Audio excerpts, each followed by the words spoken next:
guardavamo con angoscia Venezia sommersa d'acqua mezzo metro, un metro e 20, cioè era veramente una ferita al cuore. E oggi invece Venezia osserva con dolore per quel che accade nel resto d'Italia quando ci sono le alluvioni, però con serenità perché il Mose a quanto pare sta funzionando. Buongiorno Sindaco. Buongiorno a lei. Buongiorno. Ecco, allora facciamo un attimo un bilancio, perché appunto questo sistema che è stato molto criticato, oggetto di polemica, è costato tantissimo, lo sappiamo, ma alla fine funziona davvero. Sì, alla fine è costato anche meno di quello che si può immaginare, perché rispetto ai danni che evita da una città così delicata e così tutto sommato anche una nostra carta di presentazione al mondo intero, a noi conviene a Venezia, ma conviene all'Italia, insomma, per cui sì, funziona, attualmente sono ancora in corso le ultime registrazioni, non ha ancora avuto l'omologa definitiva, per cui c'è ancora un commissario che lo sta gestendo, e devo dire però che politicamente la città si era stancata di tutti questi tira e molla.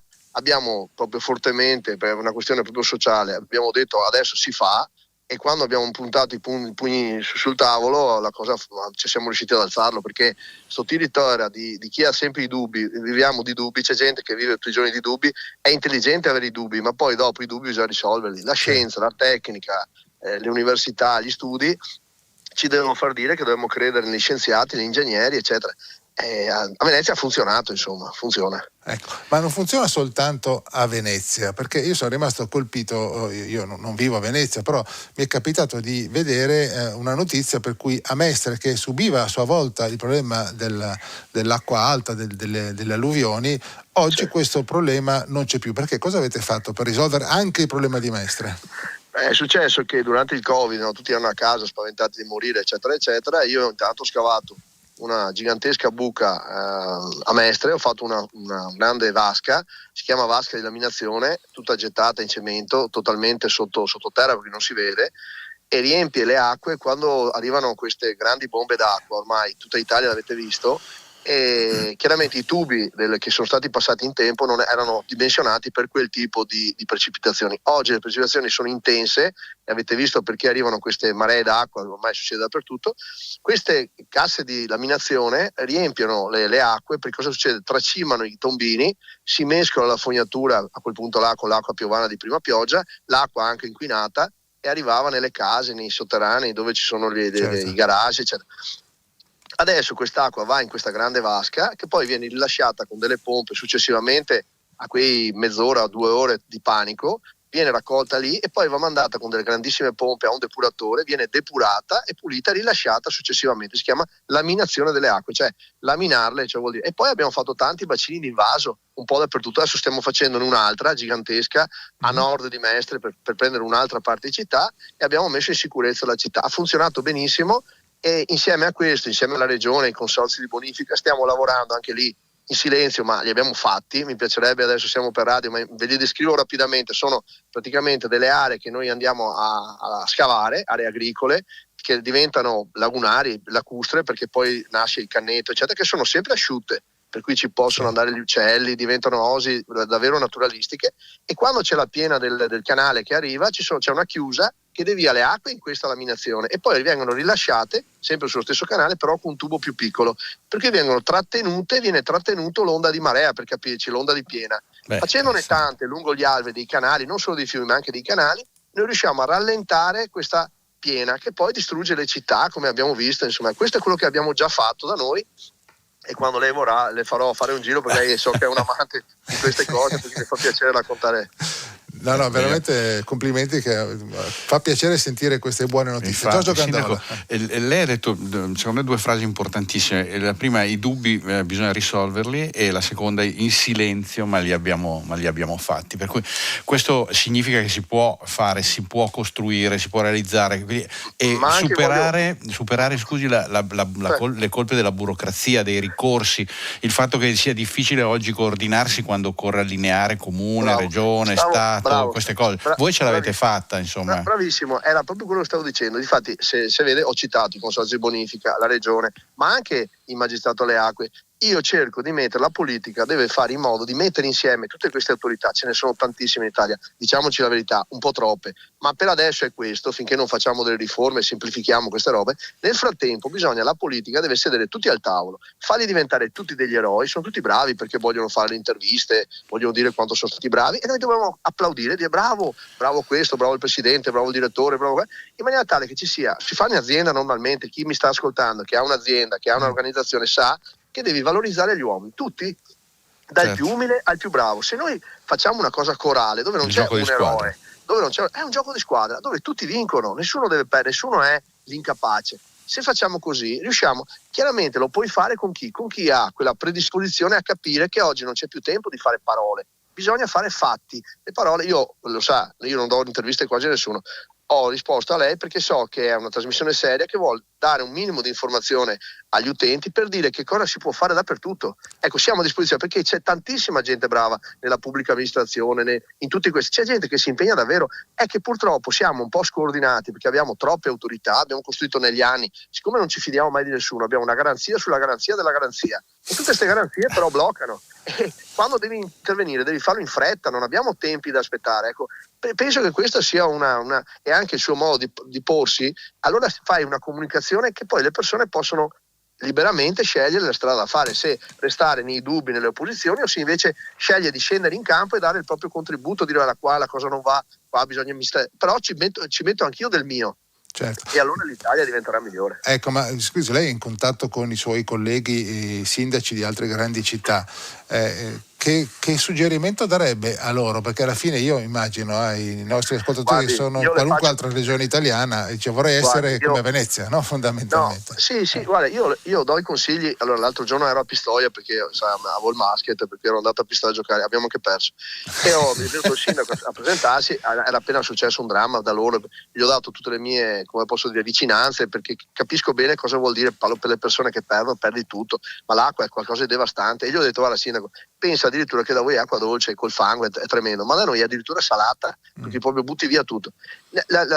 Diciamo, il consiglio che posso dare io è quello di allargare il più possibile, non accusare questo e quello, ma di allargare, che mi sembra che i sindaci questo lo fanno benissimo perché lo sanno, di allargare il più possibile come posso dire, questa coralità di interventi e pretendere, magari anche io per quanto mi riguarda do la disponibilità a chiunque a venire a vedere quello che stiamo facendo, anche a costruire dei gruppi informali, parlo anche dei sindaci, per poter vedere le cose che abbiamo fatto in maniera tale che poi uno si sa regolare, poi a casa sua magari le fa un po' diverse perché conosce il suo territorio, però per dirti, l'altro giorno avevamo rischiato che la piena al tagliamento passa per Bibione, insomma sfocia sulla nostra provincia, io sono anche il sindaco metropolitano e sono andato lì, c'era il sindaco caro che sudava perché c'erano le case, avevamo paura che crollasse l'argine, siamo andati a vedere, abbiamo presidiato lungo le rive, siamo andati a vedere se c'erano le tane e le nutrie, purtroppo quegli animali scavano sotto e potrebbero nascere prima dei sifoni e poi la potenza, la spinta del fiume sulle rive può fare spaccare la riva, se spacca la riva si allaga un'intera area gigantesca, certo. E per cui abbiamo messo i sacchi insieme, ci siamo messi io e lui a tirare giù sacchi insieme alla protezione civile, poi abbiamo mangiato il panino insieme, ci è andata bene lì, però abbiamo sfiorato anche quella volta là, certo. Bisogna, anche lì stiamo lavorando su questo, però la solidarietà, una parola di conforto, andare a, non so, per esempio vanno preparati anche dei piani di evacuazione, non succede perché non succede, però bisogna abituare la popolazione anche agli sgomberi in certi casi, non so, noi abbiamo dato un'allerta di andare ai piani alti, bisogna che noi abbiamo il SUEM, abbiamo i vigili del fuoco, tutta sta gente che è, guardate, di una generosità incredibile, ma bisogna dare un coordinamento e fare dei piani